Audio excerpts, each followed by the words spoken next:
आज हम अलवर ज़िले के थाना गाजी तहसील के एक छोटे से गांव माधोगढ़ में अभी हम बैठे हुए हैं और वहीं के एक शख्स राकेश गुर्जर जो वर्तमान में लेक्चरर हैं और इनके संघर्ष की कहानी जैसा कि इन्होंने मेरे को बताया तो उस कहानी से मैं इतना प्रभावित हुआ कि मेरे से इनका इंटरव्यू लेने से रहा नहीं गया।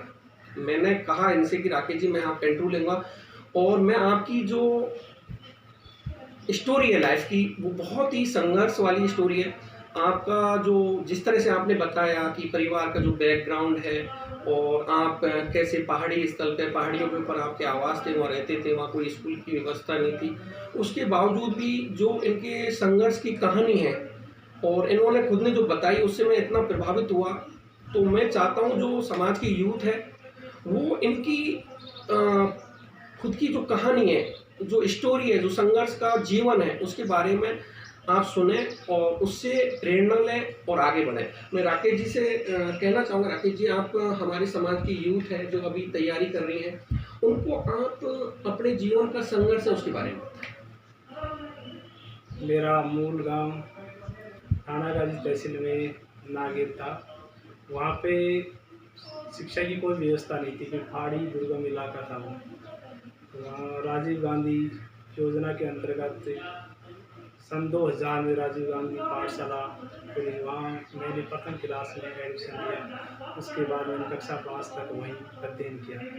कक्षा 5 से पढ़ने के बाद ही मेरी रुचि विशेष दुर्गम इलाके थे, पहाड़ी इलाके थे, और वहाँ के गुजर बावले के लोग हैं जो पशुपालन का कार्य करते थे, और मेरी रुचि यही थी कि मैं भी ये बकरी वगैरह पशुपालन का कार्य करूँ। फिर माता पिता ने समझाया कि तू थोड़ा कक्षा 8 तक पढ़ ले, फिर उसके बाद में ये काम कर लेना, ये तो अपना परंपरागत काम है, कहीं में बाद में कर लेना।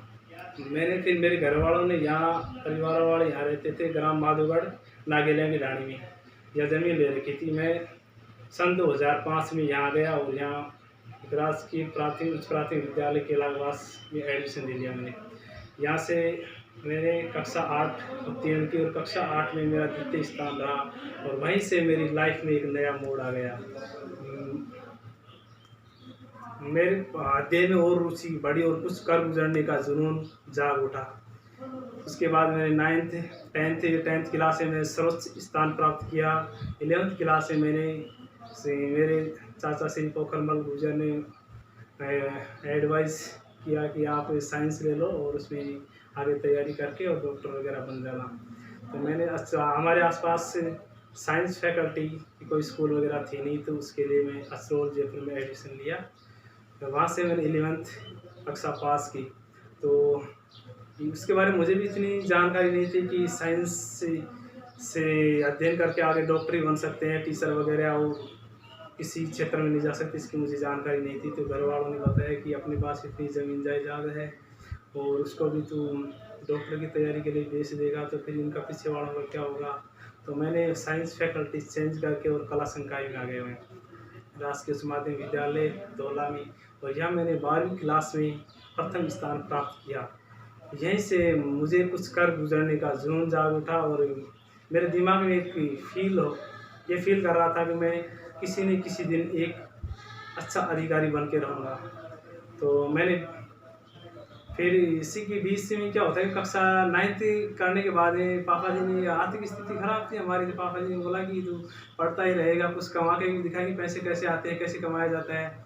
तो मुझे अपने साथ वो दिल्ली ले गए और दिल्ली में 2-3 महीने वहाँ रहा। उनके साथ रह कर के मैंने पल्लेदारी का लोडिंग अनलोडिंग का काम भी किया। उसके बाद मुझे एहसास हुआ कि रियल में पैसा कैसे कमाया जाता है, खून पसीना करके, और अब एक बाप अपनी बेटा बेटी को कैसे पाल पोस कर बड़ा करता है। फिर 12वीं करने के बाद ही पापा जी ने कहा कि अभी तेरी ऐसे शिक्षा में रुचि नहीं जाएगी, एक बार तू और चल मेरे साथ। तो मुझे टोंक कृषि मंडी में ले गए। नहीं भाई, वहाँ भी रहा मैं लगभग 1 महीने के। फिर वहाँ से बाद मैंने पापा ने कह दी, पापा जी मेरे से कमाई नहीं होगी, मैं पढ़ना चाहता हूँ, पढ़ के नौकरी लगाना चाहता हूँ। तो फिर पापा ने कहा ठीक है, तेरे पास 2 ऑप्शन है, ये तो कमाई कर ले, कमाई नहीं करे तो घर पे बकरियाँ हैं, 15-20 बकरियाँ चरा, उसके साथ साथ अध्ययन भी करता रहे। तो आर्थिक तंगी होने के कारण पापा जी के यार मैं नए रूम लेकर रह सका जयपुर वगैरह कहीं पे, और नहीं कहीं कोचिंग संस्थान में कोचिंग कर सका। तो फिर मेरे पास तो यही ऑप्शन था बकरी वाला, तो मैं बकरी भी चलाता रहा और साथ साथ में अध्ययन भी करता रहा। और फिर 2014 के अंदर राजस्थान पुलिस का एग्ज़ाम लगता है, उसमें मेरे बढ़िया नंबर आते हैं, तो मुझे श्योर हो गया था कि पापा जी मैं आराम से सर्विस में लग जाऊंगा। तो पापा जी को भी एहसास नहीं हो रहा था कि ये सर्विस जी लग जाएगा, इतनी तैयारी इसने कर ली, कभी कोचिंग नहीं गया, कभी रूम पे नहीं रहा, यहीं पे बकरी चरा रहा है, बकरी चराते चराते कैसे तैयारी कर सकता है। और जब रिजल्ट आया तो मैं चित्तौड़गढ़ से भर्ती था और मुझे चित्तौड़गढ़ ज़िले में 13वीं रैंक मिली। और रैंक मैं पुलिस में भर्ती तो हो गया, लेकिन मेरा मन मान नहीं रहा था। मेरा मन ये नहीं कहा कि मैं पुलिस लायक हूँ, मन में कुछ और था कि और कुछ आगे करूँ। मैं पछता रहा था बहुत कि मैं पुलिस में सेलेक्ट हो गया फिर भी, लेकिन समस्या ये थी कि आर्थिक तंगी वाली कि अगर मैं ज्वाइन नहीं करूँगा पुलिस को तो फिर आगे अध्ययन कैसे कर पाऊँगा। उसके बाद मैंने पुलिस ज्वाइन कर ली और पुलिस में ज्वाइन किया, तब तक मैंने मेरी बीएड हो चुकी थी। बीएड करने के बाद मैंने टीचर की तैयारी करने लग गया, और कोई ऑप्शन था नहीं पुलिस से निकलने का।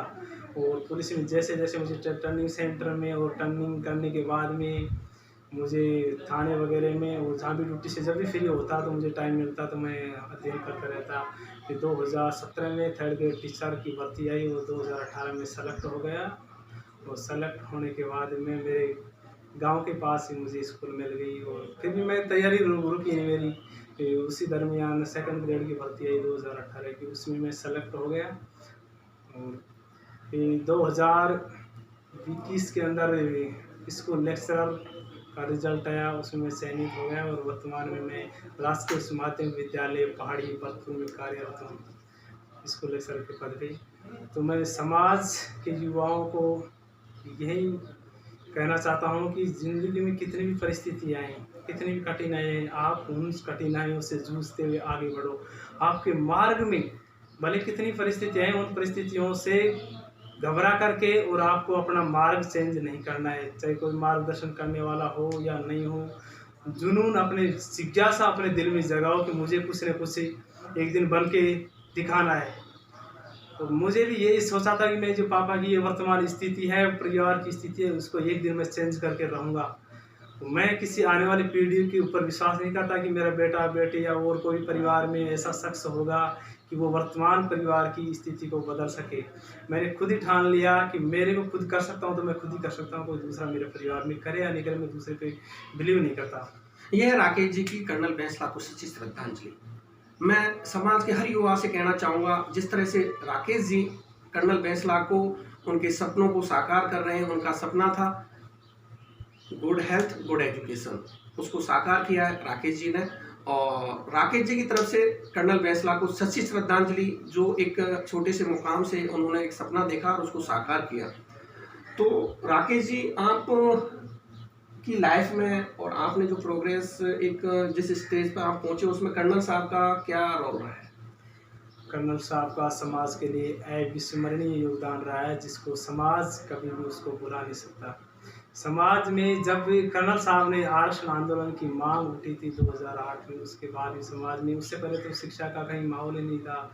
हमारे गांव में भी 2013 से पहले कोई टीचर नहीं था। हमारे पूर्वज बताते हैं ग्राम नागेल से 22 गाँव में हमारे गौतम तंवर वंश के गुजर है जाकर के रखे, लेकिन उनमें से कोई भी सेलेक्ट नहीं हुआ था किसी भी राजकीय सेवा में। तो 2013 में मेरे चाचा श्री पोखरमल गुजर सेलेक्ट हुए थे। और उसके बाद में जैसे रुचि बढ़ती गई तो कर्नल साहब के ये आरक्षण आंदोलन के लिए उन्होंने समाज के लिए प्रेरित किया। लोगों ने हमारी भी जागृति की कर्नल साहब हमारे लिए इतना कर रहे हैं तो हमें भी कुछ आरक्षण से कुछ नहीं होगा, हमें इसके लिए पढ़ना पड़ेगा। और हमारे भी जो आस पड़ोस के हैं युवा हैं उनको भी प्रेरित करना पड़ेगा पढ़ाने के लिए। तो कर्नल साहब का समाज के लिए बहुत ही योगदान है, और मैं तो उस शख्स को कोटि कोटि नमन करता हूँ जिसने जो हमारे समाज का एक वट वृक्ष था जिसके नीचे इस समाज है जो फल फूल रहा है। राकेश जी, आपकी छोटी सी उम्र में आपकी 4 जॉब तो लग चुकी हैं, और मैं आपकी समाज के जो यूथ हैं, दर्शक हैं, उनको आपके द्वारा कहलवाना चाहूँगा कि अब आगे आप और क्या तैयारी कर रहे हैं और क्या संघर्ष कर रहे हैं, आगे और क्या बनना चाहते हैं वो भी आप थोड़ा उसके लिए भी आप बताएं। अभी मेरा अध्ययन जारी है और मैं सिविल सर्विसेज में जाने की तैयारी कर रहा हूँ। बस सब प्रयास कर रहा हूँ। एक सपना सफल हूँ या न हूँ ये बाद की बात है। बस जीतने से पहले जीत नहीं होती और हारने से पहले हार नहीं मानी जाती। प्रयास करता रहूँगा। सफलता भी नहीं मिलेगी तो कम से कम एक आने वाली युवा पीढ़ी है उनको एक मार्गदर्शन जरूर मिलेगा। तो राकेश जी से जहाँ तक जैसा इन्होंने बोला, आप सबको बहुत एक अच्छा मार्गदर्शक मिलना चाहिए। और मैं इसी पे 2 शब्द कहना चाहूँगा, जो लोग असफल हो रहे हैं, असफलता एक चुनौती है, इसे स्वीकार करो, कहाँ कमी रह गई देखो और उसमें सुधार करो।